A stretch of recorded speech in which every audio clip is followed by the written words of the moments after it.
Hello everyone, it's Emily, and before we get into our podcast, I wanted to remind all of our listeners that every month, Bernie and I host an Unreasonable Connection event where you can meet your co-working peers, talk, swap stories and advice, and get an extra charge of energy. Sign up on Luma or in the show notes, and let's get on with the podcast. Ladies and gentlemen, welcome to another Co-working Values podcast. I'm always excited about these episodes, but I'm very excited about this episode because we're going to talk about software versus spreadsheets with Miss Fiona Ross. Fiona, what are you known for and what would you like to be known for? What am I known for? I guess helping spaces scale and grow through process and technology. And I think what I'd like to be known for is pretty much along those lines, but solid, unbiased, independent advice that really gets the heart of what spaces are trying to achieve and how we can help them get there. That's beautiful. It sounds like you practiced that. So I want to highlight where we met because it was a long time ago. It was 2018 in At Work Hubs when we did that meetup called Not So Manic Monday. Oh, I love that. And I think you know this already, but I've got to tell everyone. From that little thing there, I don't know if you remember someone called Karen, but since August 2018, every Monday morning, me and Karen have had a little weekly accountability meeting. You just kept it going.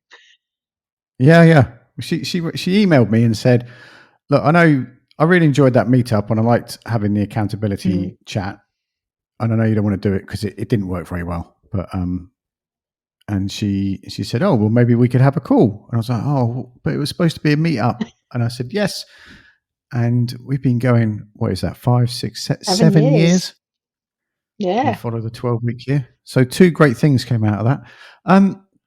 So I got you in here today because all the way along, people are always saying, I don't know which software to use. Oh, I'm really happy using Google Docs and Trello. And I don't know, some people are happy doing that. And there's that. I'm just not qualified to, I have opinions, but I'm not qualified to answer the software versus spreadsheet versus notebook and, how to run your co-working space and everything. Yeah. So that's all what we want to dig in here today. So where's the best jumping off point for this? Well, I guess I would probably start with, when and why it might be time to start thinking a bit bigger. Because you can absolutely start a space with a spreadsheet and Gmail and very basic systems to get you up and running. But I think you very quickly reach a point where that stops being sustainable. And when I say stops being sustainable, when you use those kind of very manual systems, there's a huge admin overhead. So you're trying to get your space up and running, you're trying to build your community, but you're having to actually spend a lot of time on managing the admin piece. And the other thing, so I think when you're up to, it's an arbitrary number, but probably like 20, 30 members there, but you're having to keep track of what people have signed up for, how much they're paying. If you've got additional facilities like products they can then get as add-ons, if you've got additional things like meeting rooms that they can book, you've got to keep track of all of these things.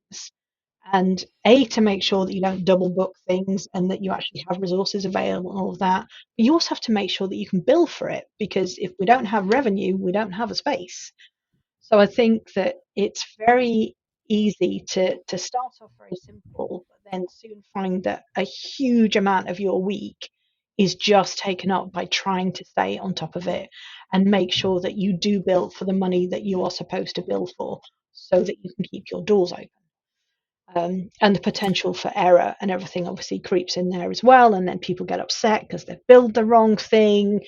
So I think it's very easy to just have it kind of spiral out of control. And when people start a place, is it, because I say spreadsheets because I've met people that use spreadsheets, but is there, if you just don't want to get into software, some people would start it with a notebook. But the what I would recommend is the hard to say, because every space is different. Obviously, there are commonalities, and I think for me, so one of the things I do want to talk about is, I think there are massive benefits to doing platform. I do work with spaces that it's their first space and they're launching their first space. So I do work with people who are starting, and I think for me, it's, you never ever start with, oh, what software should I use? Because that is as unhelpful to you as starting with spreadsheets and Trello boards and things, because it doesn't get to the heart of what it needs to do. Software will solve a problem, but we have to understand what problem it's solving. And that is not the same for all spaces. So one of the things that I would say is, before you even get into thinking about what is the software, it's, have we really understood who we are? Do we understand who we're offering to? Do we understand what we're offering? So what is the member experience we want people to have? Is it very transactional? Is it, I'm selling you a hot desk? Is it, I'm trying to build a community? Is it, I have other services that people can avail themselves of?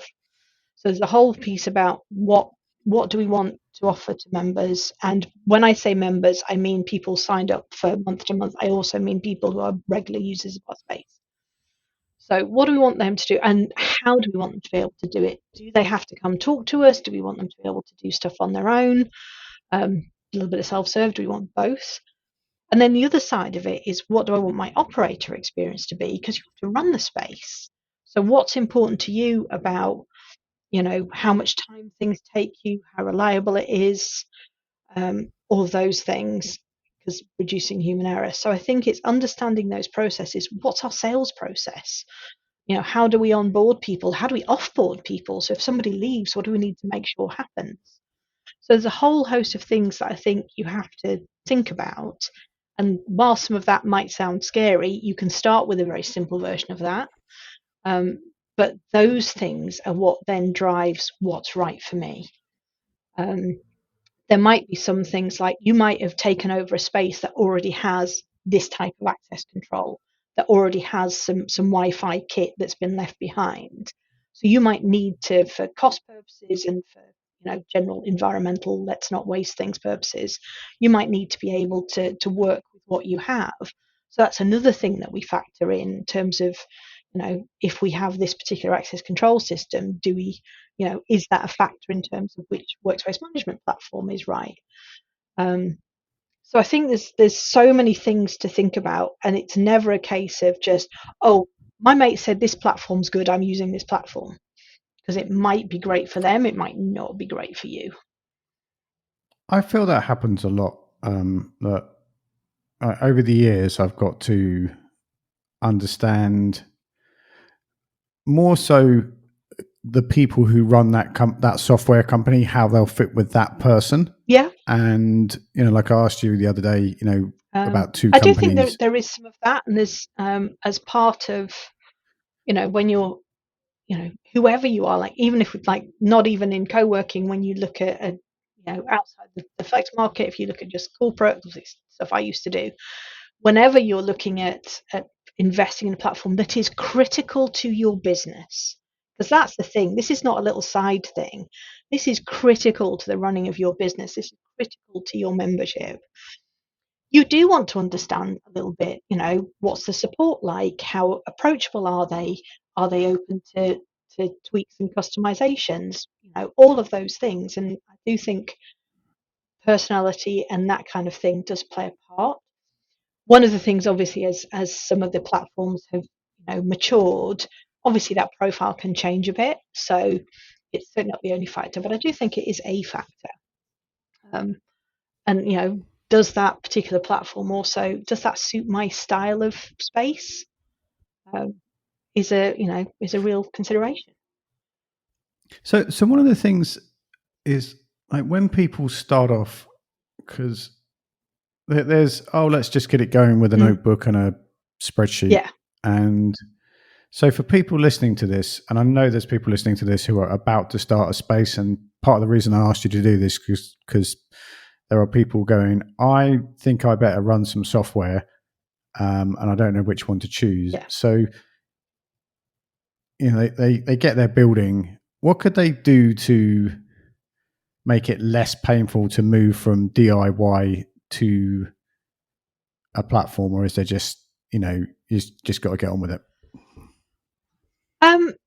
That's a very good question. I think some of that will depend on what you have and how good the quality of the data that you have, whatever systems it's in, how reliable is it and how accurate is it, is a definite starter for 10, because the best system in the world, if we don't put good data in it, we're not going to get good data out of it. All of these systems will do exactly, take invoicing, all the ones that do automated invoicing will do exactly that, provided we've set things up right. So I think there's a bit of that. I think again, it's back to understanding your process and understanding, where things are at. So if you have started and you've started off just low cost, let's get moving, let's not, waste 6 months trying to evaluate lots of different platforms. Whatever data you've stored, obviously one of the first things that we look at is, well, what do we have? What do we know? And therefore, how can we translate that into whichever platform we work out is the right platform for you? And a lot of the software companies will also help you with that. You don't need necessarily an external person to help you with that. A lot of the software platforms will help you with that. So the better records you've kept, the easier that process is. But there's always going to be an overhead to doing that. And something that's come up for us in the past is that integrations thing, like particularly invoicing, yes, which we remember. But I'm trying to think when it was. But yeah, I would often go to a software platform and go, oh my God, it integrates with all of these things. And then over time, I realized how appalling the integration was. Yes. And it was better to do it with Zapier or just not even bother. But there seems to be this hook of like integrates with all the tools you use, but then the reality of that integration is, probably I find like 40% of the things actually integrate in a way that works seamlessly, as they like to say. Yes. Yeah, I would agree. And I think, and that's all part of understanding, because obviously a core of what we're talking about today is what we would class as workspace management systems. And there are a number of them out there, and they do not all do the same thing, which is great because it makes it easier to pick the right one for you. If they all did the same thing, it'd be very hard. And yes, integrations is a part of that. So, but when we talk about understanding our processes, who we are, what we're trying to do, it's not just the workspace management system. It is, what finance platform are we on? So are we starting with, something like Xero, which is, really common for a small business because it's easy to use, it's not overly expensive, it's easy to get up and running with. Maybe we're growing, and as part of what we're looking at as we grow, we're looking to take a step back and look at our technology. We might be needing a more sophisticated finance platform, and therefore there are other considerations, and most of those won't integrate out the box. It can be, lots of platforms like integrate with access control, but how do they integrate with access control? What does that actually deliver in terms of an experience? Is it all on a phone? Is it that it will give some permissions and not do, so automate, yes, you get these permissions, but you still have to manually create cards and things. So it is, it is about understanding of all of the things that we're trying to do. So as I say, process is key. Once we've understood that, and anything that we've inherited that we, because of cost reasons, we can't just strip out the access control and do something new. So what do we need to be able to do, and what are the pros and cons? And as with everything, there are some things that you might assess some platforms based on those processes, based on your understanding of really who you are. And it may be this, and this one, or it does this and this, but it doesn't do this. And then the other platform will be something slightly different. What's the hill you're prepared to die on? What's the thing that's going to kill that member experience and make it full of friction? What's the thing that's going to create a ton of admin overhead for your team? And that's part of what you factor into making that decision. I appreciate also that it can, sometimes it's not immediately obvious what some of those pain points are and what some of those limitations are of the platforms and the integrations, because obviously, with no disrespect to everybody, sales and lovely websites tell you some of the information, but some good real world experience of how well those things actually work. But that's why it's has to be a holistic view of the whole business, and not just where we are now, but where we're trying to get to. Are we planning to grow? Are we planning to open more spaces? Where are we planning to open them? As far as we know at the moment, are we really keen to be a single space and just do it really, really well, like an amazing neighborhood space? Your needs are different with that. So I do think it's great to get some outside expertise. It's great to talk to peers, find other people that do use those platforms. Are they also using the same access control system? Are they using the same finance platform? Are they using the same lead generation tools? And what's their experience? So getting peer reviews of platforms is amazing. And with going back to that, like, I suppose you call it customer journey. Yeah. Like all that mapping out. Because I've worked with some people where we've sat in a room and we've gone, Tom wakes up in Islington and he decides to ride his bike to the co-working space, and like they go through each step, and it's pretty painful, but it saves hours. And then I've been others where they sort of decide what software to walk while they're going to the bathroom. Yes. And, like, how could people like just sort that stuff out? Because it's very, when people, and me especially, like when I'm all excited and jacked up about stuff, I find it very hard to sit down and think things through. Yes. And it's only after being stabbed in the face enough times that you sort of sit down and think things through. Yes, I get that. Sometimes I also want to charge straight in, but I stop myself. The reason I stop myself from just charging straight in is because the likelihood is if I don't invest some time in this, I'm going to end up doing it twice. Because the shiny thing I pick on the first go is lovely, but actually after 6 months, after a year, you realize it's just not doing what you need. Doesn't mean it's not doing it amazingly for someone else. It's just not doing what you need. But I think there's a balance in terms of when you look at process, because to actually sit down and map up all of your business processes, which, don't get me wrong, I think is an amazing thing to do as a business, because it really does help you understand where you're at, where you want to get to, and what you really want to offer. But also it's a skill. But I think focusing on some really key things. Who are my members? Who am I trying to attract? And therefore, what do they need to be able to do? Are they people that need to remember that 9 o'clock at night, like, oh God, I need a meeting room tomorrow, I need to be able to just book a meeting room? Are you building space where everyone's going to come and talk to you about everything? So I think getting some really key principles down about who we're dealing with, and also what we offer, because depending on what sort of services you offer, that will also help you work out some of these things. Because if you don't have any meeting rooms to offer, or you have a space but you're not doing bookings, then that takes a whole swathe of effort out of life and things you don't have to think about. So I think there are some key things that can probably be understand who we're trying to attract, understand what their key needs are, and we understand that because we talk to them. We find out who they are. We find out what kind of community we're trying to build. And then the other real big consideration is, what is my team? Is my team just me? Is my team me and one other person? Is my team me and 8 other people?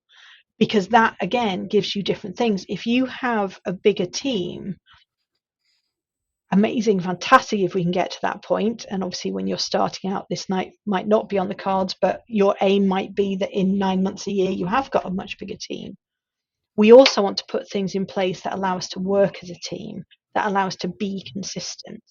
So I think those really key questions are the important ones. Who are the people we're trying to deal with, and what are their needs?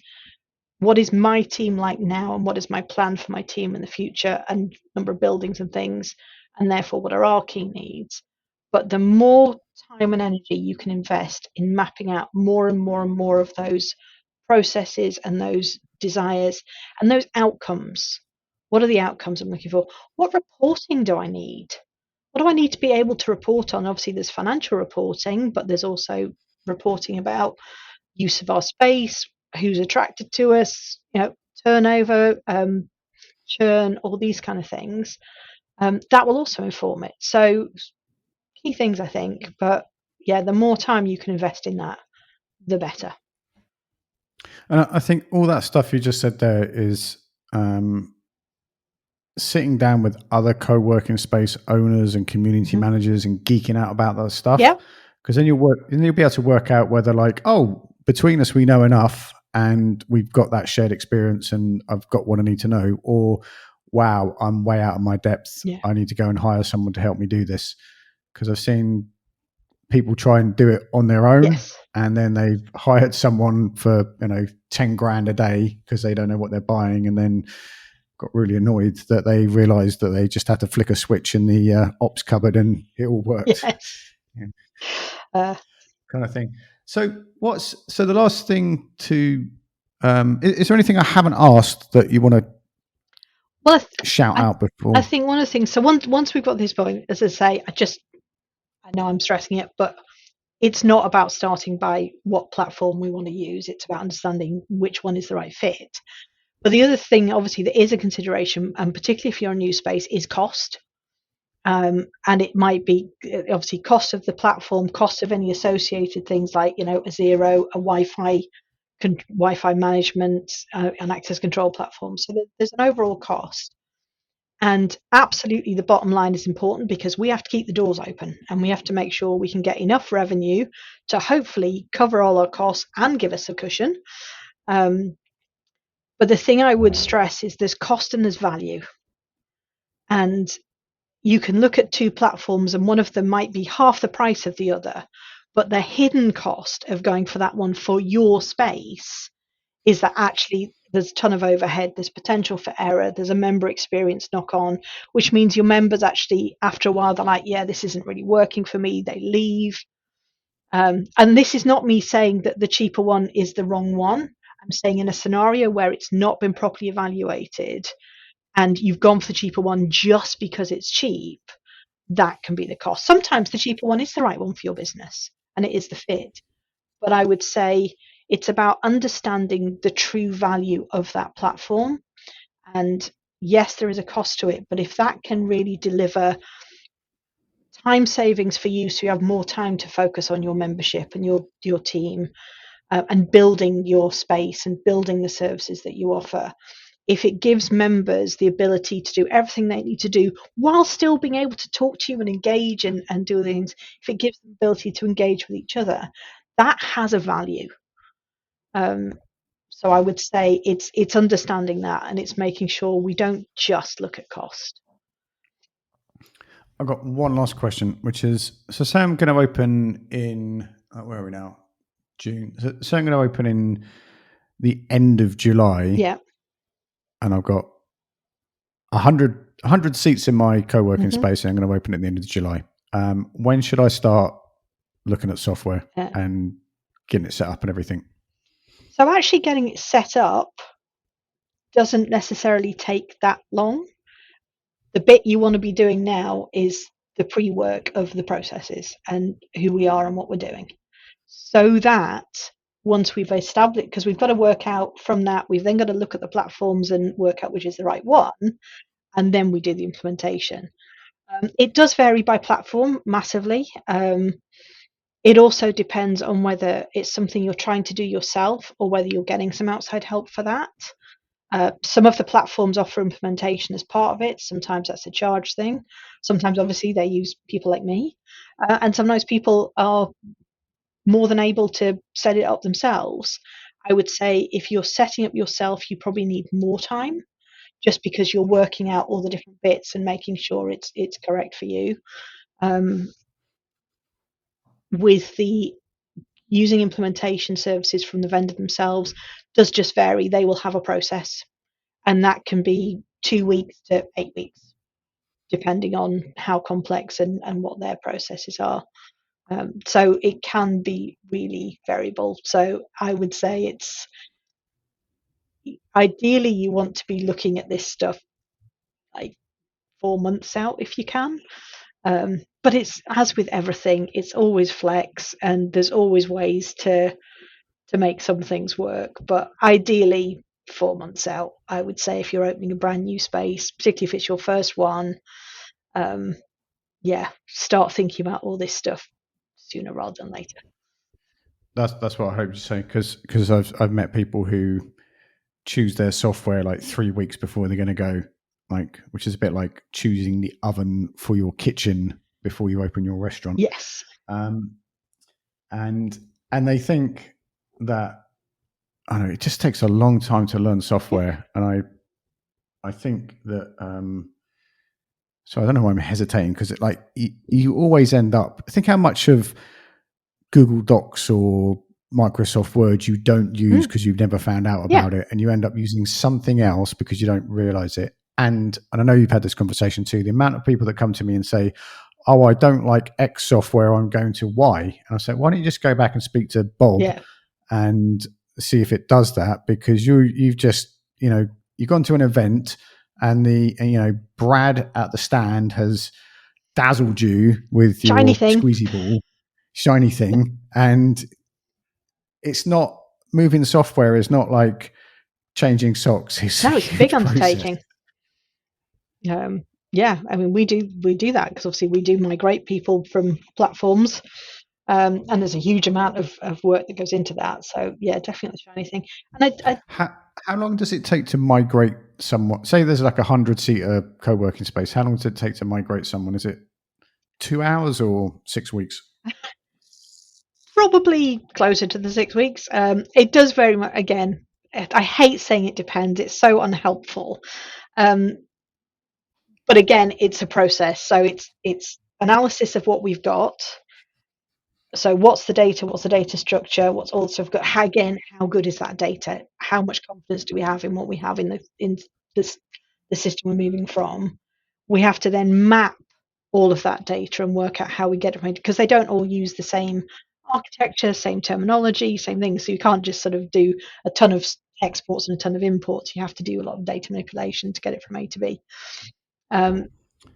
And then obviously it's setting up the new platform and then getting all the data in it. So I would say the ideal for that is probably 4 to 6 weeks. Just to do it well, because again, what you don't want to do is, there's a reason you've evaluated and you're leaving the platform you're on. So don't start off with not great stuff in your lovely new platform, which is the right one for you to do all these things, because it will never work for you, and you'll end up, why did we move? This system isn't great. It's not doing what I thought it would do. And again, it's because it's been rushed. It's not been set up correctly. The data hasn't come in well. It's caused problems. So, the more time you invest, the more it pays off. And I know there's a lot of stuff like, let's just get cracking. Let's go, all right, we've made the decision, we're going to do this. And no, plan everything. If you plan everything really well, the implementation will go really well. And then the use of it goes really well. And there's all sorts of other things like, a lot of these platforms have a member portal, have an app, there's a whole ton of stuff. And then you've got to think about, what's my member comms?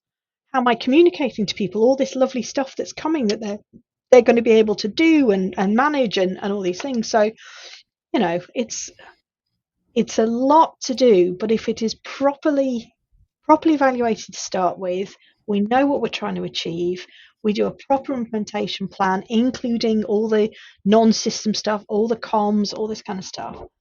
Then it should just then go really well. And it is a lot of time, but it's an investment, and it's an investment in your business to make it work the way you want it to work. Damn right, sister. If I had a commission for everyone I've made stay on their platform over the years, I'd have a private jet on 24-hour standby. Wouldn't that be nice? Oh no, sorry, we're not allowed to do that anymore. Yeah, okay. No.